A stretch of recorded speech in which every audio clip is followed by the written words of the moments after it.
A couple of years ago, I got into cigars in a big way. I had smoked a bit before, but towards the end of 2021, I decided I was going to make an actual hobby of it. As a non-drinker, I can't learn about fine wines or scotch. I've never cared for classical music, and my palate is that of a sugar-obsessed 12-year-old, so I don't feel I'll ever become a master of all things cuisine. So let's talk cigars. Around the age of 14, I was able to pass for an adult, so in a strange act of rebellion, I started a cigar collection. Now, I use the term collection in the loosest sense of the word, as it was made up of a single Monte Cristo No. 2, a few cigarillos that you could buy at any newsagent, and a tub of ugly-looking rollies made from drum tobacco. I didn't actually smoke any of the rollies, but I had this idea that I'd keep money in with them, which would give my cash a nice scent of tobacco. This happened once, I think, because like most teenagers, I was perpetually broke. I gave my meager collection to a family friend after my mum informed me that all my cigars would eventually dry out and become unsmokable. My first experience smoking was at 18 with a brand called Hamlet. Imagine if you could wrap disappointment in sun-dried garbage and you have an approximation of how they'd taste. I smoked 2 of them and threw the rest of the pack away, learning at a young age that a bad cigar is worse than no cigar at all. Later that year, I tried my first proper cigar, a beefy-looking Romeo and Juliet Churchill. I found the experience pleasant, but after an hour of standing in my girlfriend's kitchen, I realized I was only at the halfway mark and, I got kind of bored and threw the rest away. Between the ages of 18 and 20, I had a great time with a corner shop brand called Henry Winterman. It's one of my fondest memories of young adulthood, sitting on a bench on Rochestown Avenue, splitting a 5-pack with the guitarist from my first band. I got this weird snobbery that Cubans were the ultimate cigar and that all others were second best. Thankfully, a friend of mine smacked this mindset right out of me when he gave me a Macanudo Maduro, a Dominican. Rich in flavor, but at the same time smooth, creamy and sweet. It far surpassed any Cuban I'd had up to that point. I blame American movies for planting that stupid idea in my head. Are you all right? I suddenly got a very bad taste in my mouth. Is this a Cuban? No, it's Dominican. I don't smoke crap. Oh. Next time, there'll be Cubans.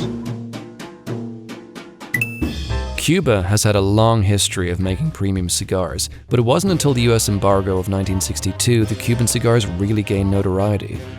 John F. Kennedy put a ban on the trade of all goods between the US and Cuba, but not before securing 1,200 H. Upmans for himself. The embargo is still in effect today, and strangely, even in recent years I've come across people that think the ban somehow affects the whole world. I remember growing up, you'd hear kids say things like, Cuban cigars are banned because they're so strong, which of course is nonsense. Actually, at one point, I may have been that child. Around the mid-1960s, one of Fidel Castro's bodyguards gave him a cigar made by a local named Eduardo Rivera Irizarry. Castro was so impressed that he hired Irizarry to be his personal cigar maker. In 1966, the brand was named Cohiba, the word the original indigenous people of Cuba used for tobacco leaves. Outside of Castro and his inner circle, the only people that would get to partake in these fine cigars were visiting dignitaries. This continued up until 1982 when the cigar was released commercially. The original 3 sizes were Castro's personal favorites: Lanceros, long and thin and make you look like a supervillain, a shortened version called Corona Speciales, and cigarillo-sized Panatellas. Along with the classics, there's also the Siglo series, the Maduro range, and Bijiques. These are the absolute pinnacle of quality and very rare. Their official price per cigar is somewhere around the $200 mark depending on the size, but I've never seen one for sale in real life. How the Cuban cigar industry is run is rather unique. There are 27 active cigar brands in the Havanos SA portfolio. Havanos SA is run by state-owned Cuba Tobacco, but also by the Spanish tobacco company Altadis, who bought a 50% stake back in the year 2000. Not all Cuban cigars are made equal. First, you've got the 6 global brands. These are supposed to be available everywhere, but since COVID happened, that's not true anymore, at least not in Ireland. Next, you've got the value brands, sometimes referred to as high-value brands, and I've never quite been able to work out what they meant with this name, as these 4 can sometimes be quite pricey. The next 14 are simply referred to as other brands. These wouldn't be as widely available, sometimes marketed towards certain regions. My experience with this range has been quite mixed. La Flor de Canos were kind of meh, Quai d'Orsay were great. Cuabas were really bigged up in this one book I read, but then when I finally got to try one, I thought it tasted horrible. Finally, we have volume brands. They are considerably worse in quality than the price you'll pay for them, and needless to say, they should be avoided. There is technically one more category of Cuban, the ICT brands produced by Internacional Cubana de Tabacos S.A. They have this one cigar called Guantanamera, which is hands down the worst cigar I've ever smoked. They are truly disgusting. Cigars are a freaking nightmare to store. They must be kept at a humidity level somewhere between 68 and 72%. Any less than this, they'll go dry and can taste bitter. Any more than this, they'll go soft and you run the risk of mould. To keep them humidified, you need a humidor. I would advise against getting one that's airtight because this can cause problems with mould. Humidors come with this little apparatus that you add water to. However, if you use tap water instead of distilled, you guessed it, mould. I found the easiest thing to do is just buy Boveda gel packs. You put one of these in with your cigars and they'll be good for a few months. Stored correctly, cigars can last many, many years. You can age them much like wine. A cigar aged 5 years will taste significantly different than one aged for 20. I actually got gifted a Hoya de Monterrey by an instructor, which I'm guessing was at least 10 years old. I whacked that thing in the humidor for a few weeks and then, oh man, there were flavors in that thing that were hard to even describe. They were almost perfume-like in quality. I wouldn't necessarily say that it was better than a non-aged Hoya, but damn, it was quite an experience. There is one really interesting thing that happens when aging cigars. After an unspecified period of time, they can form this light coating of tiny white crystals on their surface known as plume, and it is a highly sought-after effect of the aging process. Those who are blessed with plume have a cigar infused with depth of flavor like no other. Let me read this extract from an article on GothamCigars.com titled, Mould or Plume? What's the difference? Plume is a result of a well-aged and properly cared for stogie. Cigar aficionados know that even an immaculately cared for cigar might never achieve this rarity. Plume is harmless and can be gently brushed off when you are ready to smoke. If you find this gem in your cigar, consider yourself lucky. Sit back, relax, and enjoy. Cigar mold is a completely different issue. Mold can grow on almost anything. Cigars can fall prey to mold if they become too moist. This occurs when the temperature and humidity in your humidor isn't ideal. Of course, this is absolute horseshit. Two things that I promote over all else are objective reasoning and logic. It astounds me that the cigar smoking community, full of entrepreneurs, the elite, the educated, still believe that plume is a thing. And yes, I'll throw my hands up and admit I too thought it was real.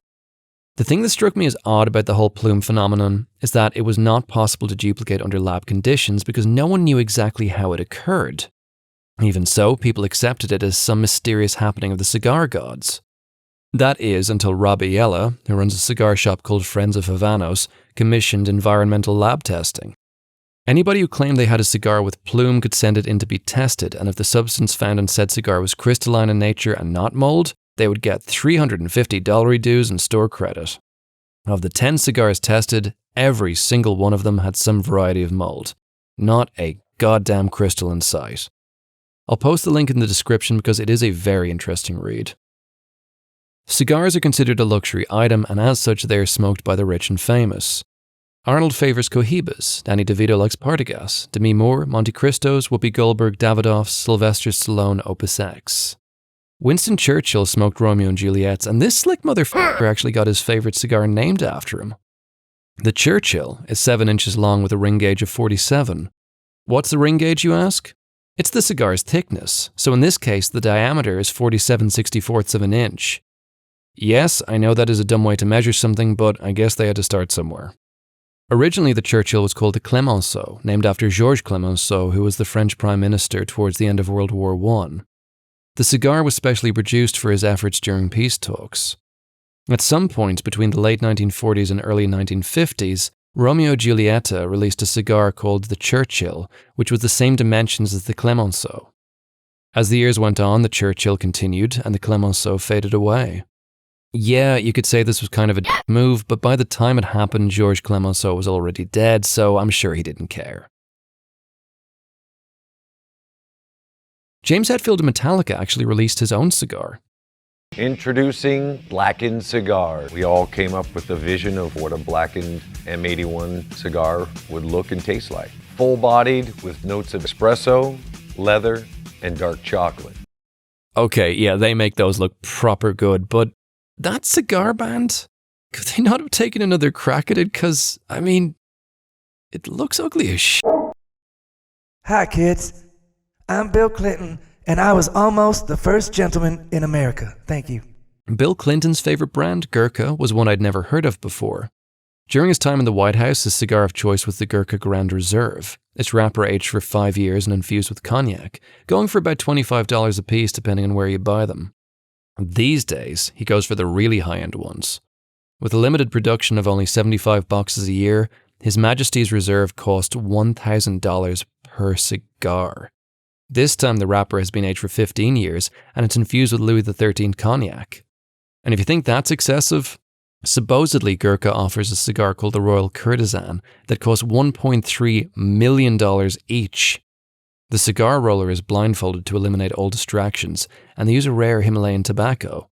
It is wrapped in a gold leaf, has a diamond-encrusted cigar band totaling 5 carats, and is infused with Rémy Martin Black Louis XIII cognac, which can sell for upwards of $100,000 a bottle. It is then brought to your door by a white-gloved messenger. Now, before you get too excited, any of the articles I've read about the cigar all use the same wording and stock images. There's no mention of it anywhere on Gurkha's website or any proof of anyone who's ever bought one. Also, if you Google cigars Himalayan tobacco, the only related articles are about the Royal Courtesan. So yeah, I'm going to say this was a hoax that a few websites reported as true. And as obscene as it would be paying over $1 million for a cigar, there is a small part of me that hopes that this is true just because it would be hilarious. If you're looking to get into cigars and don't know where to start, let me tell you about my personal favorites. Who's that? Cigar. It's Cohiba. In general, I find one brand of Cuban cigar hard to distinguish from another. These are the exception. Cohibas have this taste of freshly cut grass, and there is just something so comforting about smoking them. Saying that, out of the 5 I've had, 2 have been fantastic, 2 tasted bitter, and 1 was missing that nice grassy taste. Considering the price of Cohibas, I've been quite disappointed by their lack of consistency. Oh yeah, the price. During lockdown, there was a massive increase in demand for cigars along with a reduction in staff due to COVID. This caused a hike in cigar prices. Before lockdown, my local cigar shop sold Robusto-sized Cohibas for €40. With the new pricing, that same Robusto cost €73. They are quality cigars, but I just don't know if they're worth it at that price. If you do decide to spend the money, keep in mind that Cohibas are the most counterfeited cigar in the world. If you have a mate that comes back from holidays and he tells you got this great deal on a box of Cohibas, they're probably fake. There's a few ways to check for authenticity. The cigar band has changed over the years, but the modern ones have a very intricate pattern of holograms. There should always be 9 fully visible rows of white squares. If you put the band under a black light, 4 of those squares should be illuminated in a diagonal above the letter C. There's also a unique code that'll appear at the bottom right-hand corner. A less sophisticated way of checking your Cohibas is by measuring them. I was considering buying some of these fine cigars from a private seller, but when I measured them, they didn't match any of the specified lengths of the 7 classic sizes, so I had to inform the seller that they were fake. If you're going to buy Cohibas, always get them from a reputable cigar shop. The Fuente Fuente Opus X, and yes, you must give it its full title or Mr. Fuente Fuente will come to your house and bitch slap you, is like the Cohiba of the Dominican Republic. For me, there really is nothing higher in terms of quality. Of the 3 Opus X's that I've smoked, all of them have been superb. I remember my first one, a double Corona, this big boy that I got for my 36th birthday. I sat outside my mum's apartment smoking that thing, persevering through the January wind and sleet. I gave up around the 2/3 mark because at that point I could no longer feel my hands. The Opus X is a bit pricey, but absolutely worth the money. Bosner is a German cigar company that uses tobacco from the Dominican Republic. The Maduros are very full-bodied and a truly luxurious after-dinner cigar. But despite their strength, you don't feel all weighed down after you have one. They are an exceptional smoke, and I am not just saying that because I really fancy one of the company's owners. If you're just starting out, I recommend Macanudo Maduros. Every time I have one, I feel just wonderful. Cigars are addictive. How addictive? That's hard to say. Carl Weathers claimed Arnold got him hooked on cigars in the set of Predator. On average, I smoke 1 cigar a week, but on vacation I have gone up to 2 a day. You don't inhale cigars, but obviously some of the smoke will make it into your lungs. The majority of the nicotine you get from cigars is absorbed through your mouth. After sitting for an hour and a half smoking a Churchill, it actually feels like I'm stoned when I stand up. I get that much of a nicotine buzz. Every once in a while, I will skip a week to see if I start getting a craving. If I ever think my cigars are just the feeding of an addiction, I'm going to stop. But so far, so good. In terms of what harm they do, again, it's difficult to say. Cigar smoking is still smoking and thus can cause cancer. Arnold smokes 1 or 2 cigars a day, and at 76 years old, so far he doesn't seem to have suffered any adverse effects. Though I probably shouldn't be measuring myself against someone with Herculean genetics. On the flip side, Sigmund Freud got mouth cancer from his habit. However, this was a result of smoking 20 cigars a day, every day, for 43 years. So, yeah, maybe somewhere between Freud and Schwarzenegger. I mean, ultimately, I don't want my teeth to go yellow after spending all that money getting them nice and straight, so I'm going to stick to my 1 a week. And I have to say, it is such a comfort waking up on a Saturday morning, going out to my balcony and having a cigar. For just 1 hour a week, everything feels okay. Cowboy hats are awesome, and I highly encourage everyone to wear them.